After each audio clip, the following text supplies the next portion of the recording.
চ্যানেলটি সাবস্ক্রাইব করুন এবং আরও নতুন নতুন ভিডিও পেতে পাশে থাকা বেল আইকনটি ক্লিক করুন। যস্য প্রসাদাৎ ভগবত প্রসাদো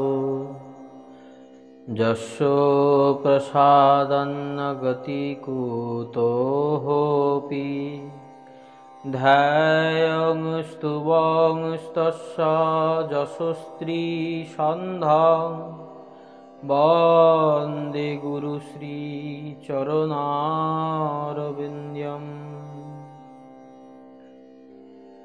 ভজনিতাই গৌর রাধেশ্যাম জপ হরে কৃষ্ণ হরে রাম। নিগমকল্পতরুর্গলিतं ফলম সুখमुखादमृतद्रवसंयुतं পিবতম ভাগবতম রসমালয়ম মুহুরহুরসিকা ভুবি ভাবুকা। জন্মাদস্য যতোऽন্ময়দিতরতশ্চার্থেष्वभिज्ञस्वराट् तेने ब्रह्महृदायदिकमयि मुह्यन्ति यत्सूरया तेजोवारी मृदां यथा विनिमयो यत्र तिसर्गहं मृषा धाम्नासेन सदा निरस्तकुहकं सत्यं परं धीमहि।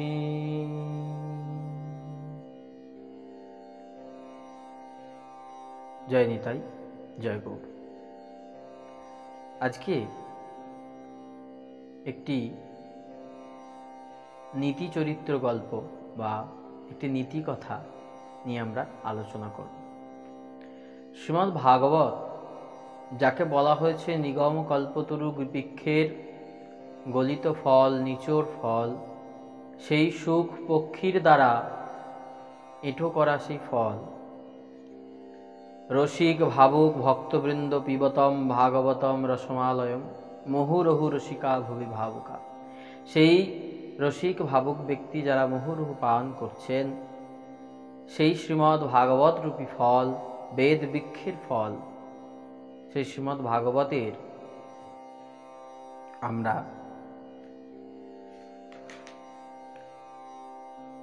শ্রীমদ্ ভাগবতের চতুর্থ স্কন্ধে আমরা একটি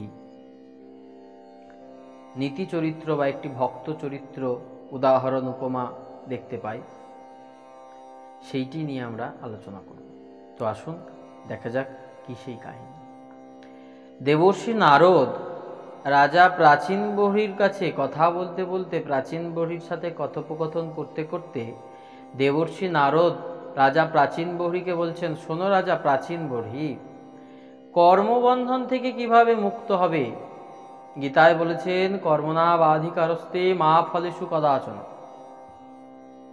কর্মেই তোমার অধিকার আছে, পরন্তু কর্মফলে তোমার অধিকার নেই। কর্মফলের হেতু হয়েও না, মা ফলেষু কদাচন। কর্মফল হেতুর ভূর্মা ন সঙ্গস্তক্তি কর্ম। তো কি করে কর্মবন্ধন, কর্মফল থেকে মুক্ত হবে? রাজা প্রাচীন বরি দেবর্ষি নারদকে প্রশ্ন করছেন। দেবর্ষি নারদ বলছে, তাহলে শোনো মহারাজ প্রাচীন বরি, তোমাকে আমি একটি কাহিনী শোনাই। পুরাকালে পুরঞ্জন নামে একজন রাজা ছিল। সেই পুরঞ্জন, তার একটা বন্ধু ছিল, তার নাম অভিজ্ঞাত।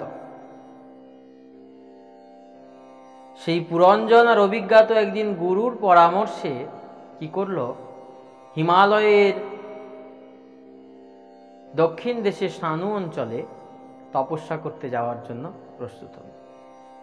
তো যথারীতি হিমালয়ে যাওয়ার পথে দক্ষিণ দিকে ভারতবর্ষে একটা সুন্দর জায়গা তারা বাছল যেখানে তারা তপস্যা করবে। তো তার উদ্দেশ্যে যাতায়াত যাওয়া শুরু করেছে অভিজ্ঞাত সাথে পুরঞ্জন। হঠাৎ করে রাস্তায় যেতে যেতে হিমালয়ের দক্ষিণ দিকে দেখছে একটি 9টি দ্বার যুক্ত একটি সুন্দর পুরী, অপরূপ সুন্দর একটি নগরী। কি সুন্দর তার রত্নখচিত দরজা, অপরূপ বৈভব, রত্নমণি মাণিক্য দিয়ে তার চতুর্দিক সাজানো।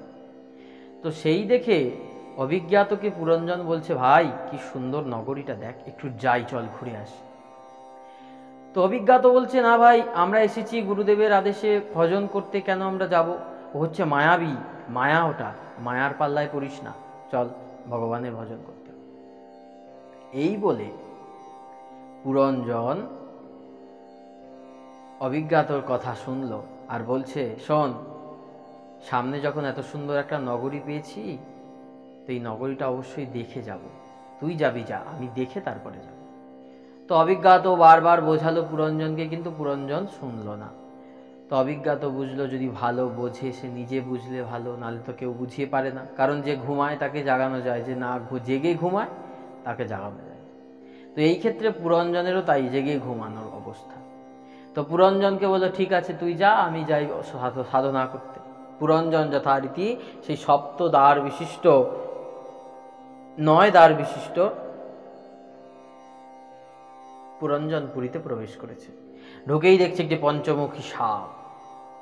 সেই পঞ্চমুখী সাপ ফনা তুলে দাঁড়িয়ে আছে, কিছু বলছে না, কিন্তু ফনা তুলে দাঁড়িয়ে আছে। তাকে দেখে ভয়ে ভয়ে পুরঞ্জন এগিয়ে যাচ্ছে। 9টা দ্বার পেরিয়ে গিয়ে 9 দ্বারের পরে গিয়ে দেখছে এক অপরূপ সুন্দরী রমণী যুবতী তার সখা সখীগণদের নিয়ে লীলাবিলাস করছে, খেলছে। দূর থেকে পুরঞ্জন তো সেই কন্যাটির দিকে তাকিয়ে মোহে আবেষ্ট হয়ে গেছে। কি সুন্দর যুবতী, কি সুন্দর রমণী।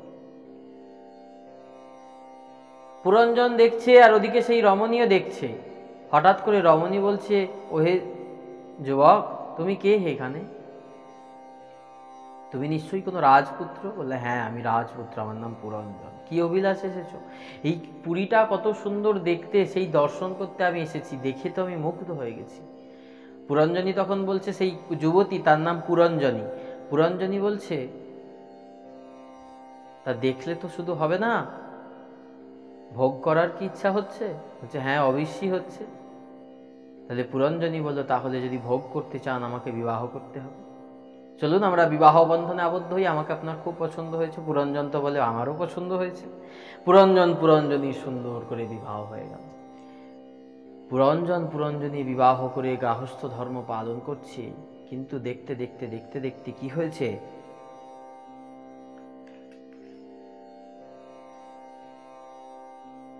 বিপ্রলব্ধা মহিষিবং সর্বপ্রকৃতি বঞ্চিত নেচ্ছন্নু কর কৃতজ্ঞ ক্লৈবং মৃরা মৃগ যথা।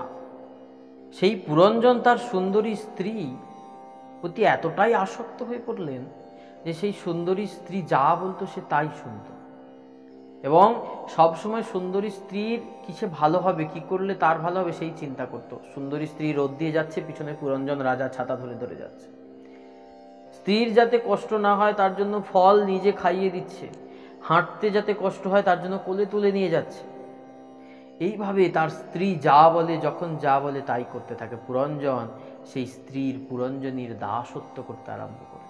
এসেছিল কি জন্য? গুরুর আদেশে ভজন করবার জন্য। তো সেই পুরঞ্জন একদিন রথে চড়ে মৃগয়া করতে বনে প্রবেশ করেছিল। তার রথে 2টি চাকা, 3টি ধ্বজা, 5টি দড়ি, 1টা রশি লাগাম, আর 1জন সারথি, আর একটি হলো উপবেশন স্থান, একটা বসার জায়গা, 2টো জোয়াল, 5টা অস্ত্র, এবং তার মন 7টা আবরণ ছিল।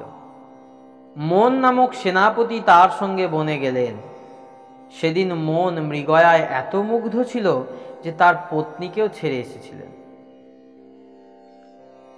তিনি নির্মমভাবে পশুদের হত্যা করতে লাগলেন। পুরঞ্জন নির্মমভাবে পশু হত্যা করে পশু শিকার করতে লাগলো। শেষে ক্ষুধায় তৃষ্ণায় কাতর হয়ে রাজভবনে ফিরে এসে দেখে পুরঞ্জনী তার মহিষী মেঝেতে শুয়ে আছেন অনাবৃত অবস্থায়। পুরঞ্জনীর মান ভঞ্জনের জন্য নানাবিধ কাকুতি মিনতি অনুনয় বিনয় করতে লাগলেন, হলো না। শেষে চরণ স্পর্শ করলেন, কোলে করে নিয়ে আদর করতে করতে বললেন, ওহে সুন্দরী, অপরাধ করলেও প্রভু যে ভৃত্যকে দণ্ড না দেন সে ভৃত্য হতভাগা। প্রিয়তমে, তোমাকে না বলে আমি নিজে মৃগয়া করতে গিয়ে সেই মৃগয়াতেই মত্ত ছিলাম, তোমার কথা মনে ছিল না, আমার অপরাধ হয়েছে, আমাকে ক্ষমা করো। এতটাই তার আসক্তি। সংসারের একদণ্ড অবিকৃতি হয়েছে বলে এসে ক্ষমা চাইতে হচ্ছে, এতটা আসক্তি, এতটা দাসত্ব পরিণত হয়ে গেছে। এইভাবে ভাব ভঙ্গির দ্বারা পুরঞ্জনকে অত্যন্ত বশ করে পুরঞ্জনী তার সঙ্গে সুখ সম্ভোগে রত ছিলেন। এমন মোহিত ছিলেন যে পুরঞ্জন মনে করত আমার ধর্ম, আমার কর্ম, আমার দেবতা একমাত্র পুরঞ্জনী, আমার বউই আমার ধর্ম, আমার বউই আমার কর্ম। তো এইভাবে রাজা এমনভাবে মোহিত ছিলেন যে তিনি মহিষীকেই পরম পুরুষার্থ মনে করতেন। এইভাবে মহিষীর সঙ্গে সর্বদা রমণ ক্রিয়ায় রত থাকতেন। ফলে তার যৌবনকাল ক্ষণার্ধের মধ্যে চলে গেল। কারণ শাস্ত্রে বলেছে, যত বেশি ইন্দ্রিয় ভোগ হবে তত দুর্বল হয়ে পড়বে শরীর, তত তুমি জরা ব্যাধির দিকে এগিয়ে যাবে, ব্যাধির দিকে এগিয়ে যাবে।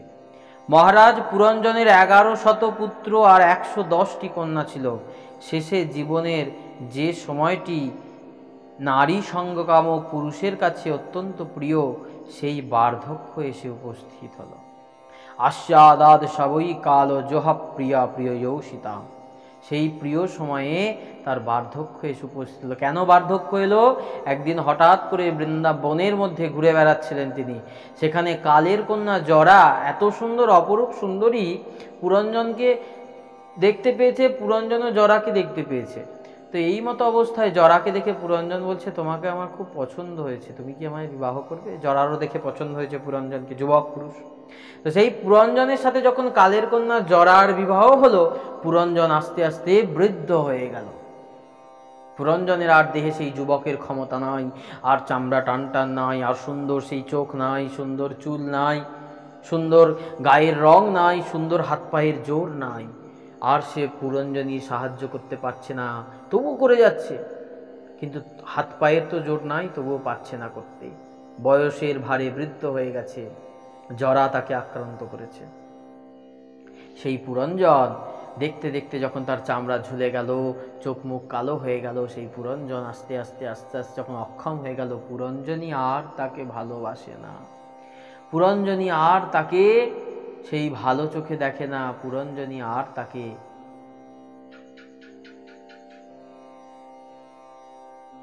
ভালোবাসে না। তো এই মতো দিন যায়, পুরঞ্জন দুঃখে যায়, দিন যায় পুরঞ্জনের। হঠাৎ করে একদিন গন্ধর্বরাজ চণ্ডবেগ দেখতে পেলেন, এই তো সুন্দর পুরঞ্জন পুরী কত সুন্দর দেখতে, এইখানে আমি রাজধানী স্থাপন করব। সেই গন্ধর্বরাজ চণ্ডবেগ তার 360 গন্ধর্ব গান্ধর্বী নিয়ে আক্রমণ করলেন পুরঞ্জনের পুরী। পুরঞ্জন জরায় আক্রান্ত, পুরঞ্জনকে নিয়ে গিয়ে কারাগারে বৃদ্ধ করলেন এবং পুরঞ্জনীকেও বিবাহ করলেন সেই রাজা চণ্ডবেগ। পুরঞ্জনকে যখন কারাগারে বন্দি করেছে, পুরঞ্জন তখনও ভাবছে, হায় হায়, আমি তো কারাগারে রইলাম, আমার পুরঞ্জনী খাবে কি করে, আমার পুরঞ্জনী হাঁটবে কি করে, আমি না করলে তো কেউ করে দেবে না, এতটা তার আসক্তি, আমি না করলে তো কেউ করে দেবে না। সে একবারও ভাবছে না যে সংসারে কারোর জন্য কিছু থেমে থাকে না, কারোর জন্য যে কিছু থেমে থাকে না, সেটা ভাবছে না। এতটাই কর্মের প্রতি সে আসক্ত, সংসারের প্রতি এতটা আসক্ত। সেই পুরঞ্জন তখন কারাগারে থেকে থেকে থেকে থেকে কাঁদতে কাঁদতে হঠাৎ একদিন সেই গন্ধর্বরাজ চণ্ডবেগ তাকে শুলে চড়াতে নিয়ে গেল। শুলে চড়াতে নিয়ে গেছে যখন, সে তখন মনে মনে ভাবছে স্ত্রী পুরঞ্জনীর কথা, স্ত্রী পুরঞ্জনীর কথা, স্ত্রী পুরঞ্জনীর কথা ভাবতে ভাবতে মরে গেল বলে পরজন্মে সে স্ত্রী দেহ প্রাপ্ত হয়েছে। পুরঞ্জন পুরুষ দেহ ত্যাগ করে স্ত্রী দেহ প্রাপ্ত হয়েছে। কেন বলেছে শাস্ত্রে, অন্তে মতি স্বগতি, শেষকালে যে চিন্তা করতে করতে তুমি মৃত্যুবরণ করবে, সেই চিন্তাতেই তুমি সেই রকম যোনি পরের জন্মে প্রাপ্ত হবে। তো যথারীতি পুরঞ্জন পরের জন্মে এক কন্যা রূপে জন্ম নিয়েছে। বিদর্ভরাজ মলয়ধ্বজ রাজার সাথে তার বিবাহ হয়েছে।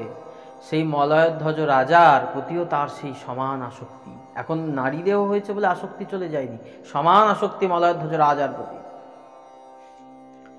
সেই মলয়ধ্বজ রাজা যুদ্ধে অন্যান্য রাজাদের পরাজিত করেও নিজে যুদ্ধে মৃত্যুবরণ করলেন, মারা গেলেন মলয়ধ্বজ রাজা যুদ্ধে। এমন সময় রাজার চিতা সাজানো হয়েছে, অগ্নি প্রজ্বলিত করা হবে। সেই স্ত্রী পুরঞ্জনী, স্ত্রী দেহরূপী পুরঞ্জনী ছুটে গেলেন, আমার স্বামী নেই, আমি কি করে থাকবো, আমার স্বামী নেই, আমি কি করে থাকব? এই জন্য তিনি নিজেকে স্বামীর চিতায় বিসর্জন দেওয়ার পরিকল্পনা করলেন। পুরঞ্জন যখন স্বামীর চিতায় উঠতে যাবে, পিছন থেকে কে যেন হাতটা টেনে ধরলো। কে আমার হাতটা টেনে ধরলো? সে দেখে সেই বন্ধু অভিজ্ঞাত। কে তুমি? আমি নারী, তুমি পুরুষ হয়ে আমার হাত টেনে ধরলে? ছাড়ো ছাড়ো, আমি আমার স্বামীর চিতায় উঠবো। আমার স্বামী চলে গেছে, আমার সব চলে গেছে, আমার আর কিছু নাই, আমি কাকে নিয়ে থাকবো, কি সুখে থাকবো? অভিজ্ঞাত তখন তাকে বারবার বোঝাচ্ছে, তুমি মহিলা নও, তুমি হলে পুরঞ্জন, তুমি হলে পুরঞ্জন। বারবার যখন বুঝছে না, গালে ঠাটি একটা চর মেরেছে। চর মারার পর, সাধুর স্পর্শ তো, অভিজ্ঞাত ততদিনে সাধনা করে সিদ্ধ মহাত্মা হয়ে গেছে, তখন অভিজ্ঞাত একটা চরেতে অভিজ্ঞাত সেই চর মারাতে পুরঞ্জনের সম্বিত ফিরে এসেছে। বল, তুই কে? জানিস তুই বিদর্ভ রাজকন্যা নস, আর তোর স্বামী যে শুয়ে আছে সেই বীর, সে স্বামীও নয়, আর পুরঞ্জন পুরীতে যে তুই ছিলিস পুরঞ্জন, তুই সেই পুরঞ্জনও নস। তুই কে জানিস? তুই পুরুষও নস, তুই স্ত্রীও নস, তুই হচ্ছিস, আমরা দুজন ছিলাম দুটি হাঁস, হংস, জীবাত্মা এবং পরমাত্মা। অহং ভবান্যা চান্যাস্তং তমে বাহং বিচক্ষভো ন নৌ পস্বন্তি কবয়শ্চিদ্রং জাতু মনাগপি। হে মিত্র, হে বন্ধু, আমি যে, তুমিও সেই, তুমি আমার থেকে ভিন্ন নও, তোমার আর আমার মধ্যে কোনো ভেদ নাই। জ্ঞানী পুরুষ তোমার আমার মধ্যে কোনো ভেদ দেখেন না। তুমি কে জানো? তুমি হলে জীবাত্মা, আমি হলাম পরমাত্মা। দেবর্ষি নারদের মুখে এই কথা শুনে প্রাচীনবরী রাজা বললেন, আমি তো বুঝতে পারছি না, আপনি কি গল্প শোনালেন আমাকে, এর মরাল অফ দ্য স্টোরি কি? তখন নারদ ঋষি বলছেন, শোনো রাজা প্রাচীনবরী, এই গল্পটা তোমাকে শোনানো এই জন্যই যে এখানে পুরঞ্জন হলো সমগ্র মানব শরীর, জীব। এই জীব দেহটাকে বলা হচ্ছে পুরঞ্জন, পুরুষ, যে নিজের শরীরের জন্য মনুষ্য দেহ নির্মাণ করে। সেই অভিজ্ঞাত যিনি হলেন পরব্রহ্ম, পরমাত্মা, সর্বাধীশ্বর ভগবান ঈশ্বর, তার স্বরূপ, তার পরিচয় জীব উপলব্ধি করতে পারে না, তার সম্পর্কে জীব জানতে পারে না। আর পুরঞ্জনই হলো আমাদের মধ্যে অবিদ্যা, বুদ্ধি, যার দ্বারা আমার এই অহংকার, আমার আশ্রয়ে জীব বিষয় ভোগ করে। 10 ইন্দ্রিয়, সেই 10 ইন্দ্রিয় হলো পুরঞ্জনীর 10 জন সখা। আর প্রাণ বায়ু হলো সর্প, যার বৃত্তি 5 প্রকার। এই যে 5টা ফণাযুক্ত সাপ ছিল দ্বাররক্ষী, সেই 5 ফণাযুক্ত সাপটি হলো আমাদের প্রাণ বায়ু, যার 5 প্রকার বৃত্তি। পাঞ্চাল অর্থ পঞ্চ বিষয়, রূপ, রস, গন্ধ, শব্দ, স্পর্শ, এই হলো মনের 5টা বৃত্তি। রূপ, সুন্দর রূপ দেখলে আমার মন চঞ্চল হয়ে যায়। সুন্দর রস অর্থাৎ খাদ্য রস সুন্দর পেলে, সুন্দর রসবোধ হলে আমার মন চঞ্চল হয়ে যায়। গন্ধ, সুন্দর গন্ধে মন চঞ্চল হয়। সুন্দর সুমধুর শব্দে মন চঞ্চল হয়। সুন্দর স্পর্শে, কোমল স্পর্শে মন চঞ্চল হয়। মনের এই যে 5 প্রকার বৃত্তি, একে বলছে পাঞ্চাল। নবদ্বার হলো 2টি চক্ষু, 2 নাসারন্ধ্র, 2 নাকের ছিদ্র, 2 কর্ণ, মুখ, উপস্থ, পায়ু। এই হলো 9টা দ্বার বিশিষ্ট সেই পুরঞ্জনপুরী আমাদের দেহের। 2 নাক ছিদ্র, 2 চক্ষু ছিদ্র, 2 কর্ণ ছিদ্র, মুখ, পাদ, পায়ু, উপস্থ। এই হলো 9 দ্বার যুক্ত ছিদ্র। এরপর খাদ্যতা ও অবির্মুখী হলে 2 চক্ষু, বিভ্রাজাতি হলো কর্ণ, মুখ, উপস্থ, লিঙ্গ, পায়ু, আর দুমান হলো চক্ষুরেন্দ্রিয়। নলিনী আর নালিনী যে 2টি দ্বার ছিল, সে দুটো হলো নাসিকাদয়। সৌরভ হলো গন্ধ, যার বিষয়, নাসিকার বিষয়। অবধূত হলো ঘ্রাণেন্দ্রিয়, আর মুখ হলো বিপণন, বাগিন্দ্রিয়। রসজ্ঞ হলো রসনেন্দ্রিয়। এইভাবে সমস্ত দেহ নির্মিত হলো। এবং 2জন যে অন্ধ ছিল, লুব্ধক আর পায়ু, এরা হলো হাত এবং পা, যাদের সাহায্যে জীব কাজ করে, চলাফেরা করে। আর অন্তপুর হলো হৃদয়, বিশুচিন মন। আর পুরঞ্জনের যে রথের কথা বলা হয়েছে কি জানো? ইন্দ্রিয়ের রথ, সেই রথটা হলো এই দেহ। ইন্দ্রিয়গুলো 5টা ইন্দ্রিয় হলো 5টা ঘোড়া। কাল গতি হলো রথের নিরন্তর গমন, পাপ পুণ্য কর্ম দুটো হলো রথের দুটো চাকা। আর সেই ধ্বজাটা, যে তিনটে ধ্বজা ছিল রথের মাথায়, সত্য রজ তম তিনটে ধ্বজা। পঞ্চপ্রাণ, তার যে পাঁচটা ঘোড়ার পাঁচটা দড়ি, পঞ্চপ্রাণ, পান অপান সমান ব্যান উদান, এই যে পঞ্চপ্রাণ।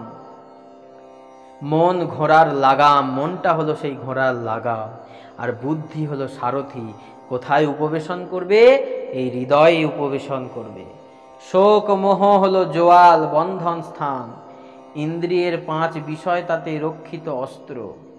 ত্বক প্রভৃতি সপ্ত ধাতু হলো আবরণ। এই যে আমাদের দেহটা সপ্ত ধাতু দিয়ে তৈরি, দেহ অস্থি মজ্জা পিঞ্জর, এই যে সপ্ত ধাতু দিয়ে আমাদের দেহটা তৈরি, এই হলো আবরণ। পঞ্চ কর্মেন্দ্রিয় হলো তার পাঁচ প্রকার গতি। এই রথে আরোহণ করে জীব অলিক বিষয় সন্ধানে মৃগয়ায় চলেছে সংসার পথে। কৃমিগয়া করছে সংসারে, নতুন নতুন জমি কিনছে মৃগয়া, নতুন বাড়ি কিনছে মৃগয়া, নতুন গাড়ি কিনছে মৃগয়া, টাকা জমাচ্ছে, স্ত্রী পুত্র সন্তান হচ্ছে, এগুলো হলো সব মৃগয়া। হঠাৎ করে তার যখন হলো, সময় যখন হয়ে যাচ্ছে আস্তে আস্তে, সমস্ত কিছুর প্রতি আসক্ত, জমি জমা বাড়ি গাড়ি টাকা পয়সা সব কিছুর প্রতি সে আসক্ত জীব।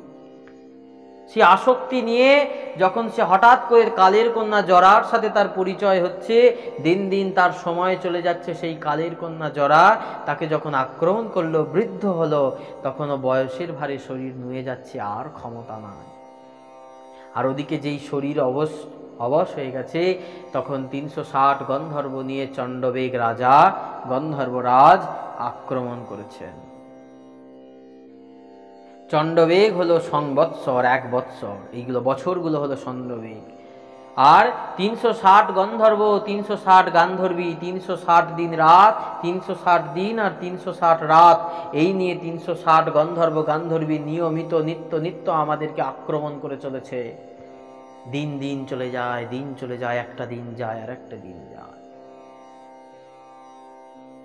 আস্তে আস্তে আমাদের মৃত্যু ঘনিয়ে আসছে, তবু আসক্তি যাচ্ছে না। তদপি ন মুঞ্চতি আশা পিণ্ডম ক্লার কাল ক্রীরতি গচ্ছত্তায়ু, তদপি ন মুঞ্চতি আশা বায়ু। ভজ গোবিন্দম ভজ গোবিন্দম, গোবিন্দম ভজ মূঢ়মতি। শঙ্করাচার্য চর্পটপন্ডিকা স্তোত্রতে বলছেন, তবু আশা যাচ্ছে না। তাহলে এই কর্মজনিত দুঃখ দ্বারা যে আত্মজ্ঞান চাপা পড়ে যায়, ভগবানের প্রতি ভক্তি হয় না, তৎকর্ম হরিত সং যৎসা বিদ্যা তন্ময়ী তন্মতির জয়া। যে কর্ম দ্বারা হরি সন্তুষ্ট হন সেটাইকে কর্ম বলে, বাকি সব অকর্ম বিকর্ম। যে কাজের দ্বারা আমি ভগবান হরির কোনো কর্ম করতে পারলাম না, একটা কর্ম করলাম, সেই কর্ম ভগবানের কোনো কাজে লাগলো না, সেই কর্মকে অকর্ম বলা হচ্ছে। যে জ্ঞান অর্জনের দ্বারা ভগবানের কে জানা যায়, ভগবানকে বোঝা যায়, সেটাই প্রকৃত জ্ঞান, বাকি সব অজ্ঞান। যে খাদ্যাভাসের দ্বারা, যে বিষয়বস্তুর দ্বারা ভগবানের সেবা করা যায়, সেটি প্রকৃত সেবা, সেটি প্রকৃত বিষয় ভোগ, না হলে বাকি মায়ার বিষয় ভোগ হয়ে যায়। অবিদ্যার বশে মানুষ জড়বন্ধনে আবদ্ধ হয় পুনঃ পুনঃ। শঙ্করাচার্য বলছেন, পুনরপি জননম পুনরপি মননম পুনরপি জননী জঠরে শয়নম। ইহ সংসারে খলু দুস্তারে কৃপয়া পারি পাহি মুরারি। ভজ গোবিন্দম ভজ গোবিন্দম, গোবিন্দম ভজ মূঢ়মতি। এই হলো জীবদেহের অবস্থা, জীবাত্মার অবস্থা। যখন সেই অভিজ্ঞাত, সেই গুরুদেব, সেই ঈশ্বরের দূত, পরমাত্মার দূত, যখন সেই গুরুদেব এসে গালে আমাদের চর মারেন, গালে যখন তিনি ভক্তির মন্ত্র দেন, যখন আমাদের মধ্যে সেই সঞ্চিত দুর্বাসনা, নিগরিতস্য দুর্বাসনা সব চলে যায়, দুর্বাসনা ধুয়ে মুছে সাফ হয়ে যায় তার পরশে, তার আবেশে, তখন আমরা বুঝতে পারি আমাদের স্বরূপটা কি, আমরা কি জন্য এসেছি, কি করতে এসেছি, কি করতে হবে আর কি করছি, এইটা তখন আমাদের উপলব্ধি হয়। তখন আমাদের কি হয়? অতস্তদপবার্থং ভজ সর্বাত্মনা হরিম পশ্যংস্তদাত্মকং বিশ্বং স্থিত্যুৎপয়ত্ততপয়াযতঃ। তখন সর্বান্তকরণে শ্রী হরির ভজনা করে সর্বত্র শ্রী হরিকে দেখতে পাই। যাহা যাহা নেত্র পড়ে তাহা তাহা কৃষ্ণ সুরে। এই সেই পুরঞ্জনের চরিত্র। এর মাধ্যম দিয়ে নারদ ঋষি বললেন যে কর্মবন্ধনে আবিষ্ট থাকলে কখনো হরিভজন হয় না, আর হরিভজন করতে গেলে নানান মায়ায় পড়তে হয়। সুন্দরী রমণী, সুন্দর বাড়ি, সুন্দর গাড়ি, সুন্দর বিষয়, ধন সম্পত্তি, প্রভাব প্রতিপত্তি, সব কিছুকে তুচ্ছ করে তুমি যদি ভগবানের চরণে আসতে পারো, তবেই হবে সেটা শুদ্ধা ভক্তি, শুদ্ধা মতি। যখন শ্রীধর পণ্ডিত তিনি খোলা, থোর এইসব বেচতেন, তাকে মহাপ্রভু বলছে, তোমার বড় অভাব শ্রীধর, তোমাকে আমি রত্ন মণি মাণিক্য বৈভব দিয়ে দিই, তুমি সুখে শান্তিতে থাকো। মহাপ্রভুকে শ্রীধর পণ্ডিত বলছেন, প্রভু কি হবে আমার এত মণি মাণিক্য নিয়ে, আমার মণি মাণিক্য তো কাজ নাই, তবে কি চাই তোমার শ্রীধর, আজ আমি সকলকে কৃপা করব বলে এসেছি। শ্রীধর পণ্ডিত তখন করজোরে বলছে, প্রভু মা তুমি যেমন প্রতিদিন আমার কাছ থেকে দর কষাকষি করে কেড়ে কেড়ে এই খোলা থোর মোচা নিতে, যেন চিরকাল তোমার এই তুমি যেন আমার কাছ থেকে কেড়ে কেড়ে কেড়ে খাও, কেড়ে কেড়ে নিতে পারো, আর আমি যেমন চিরকাল এরকম ভিখারির মতো বেচতে পারি, রাস্তায় যেন ভিক্ষা করতে পারি। মহাপ্রভুর যারা ভক্ত পার্ষদ, তারা মহাপ্রভুর কাছে চাইলেন ভিখারি হব, আমরা মহাপ্রভুর কাছে চাইছি কি ধনী হব। বলছেন ভক্তি পথে প্রথমে প্রবেশ করলেই মহাপ্রভু লোভ দেখাবেন। শ্রীধর পণ্ডিত মহাপ্রভুকে বলছেন, লোভ দেখাচ্ছ প্রভু, তোমার লোভে আমি ভুলব না। মণিমাণিক্য নিয়ে কি হবে আমার, এখানেই থাকবে, এখানেই রেখে চলে যাব, আমি তো নিয়ে যেতে পারবো না, আমাকে এমন কিছু দাও যেটা আমি নিয়ে যেতে পারবো। ঠিক কর্মবন্ধন থেকে সতত মুক্ত থাকতে হবে। কর্ম বারবার আমাদেরকে জড়াতে আসবে, কারণ এই সংসার তো ঢেউ কোনোদিন থামবে না, ঢেউ দিয়েই যাবে দিয়েই যাবে। আপনি তেল মেখে পারে বসেই আছেন, স্নান আর হবে না, ঢেউ কমবে, স্নান করব হবে না, ঢেউ থাকতে থাকতেই স্নান করে উঠে আসতে হবে।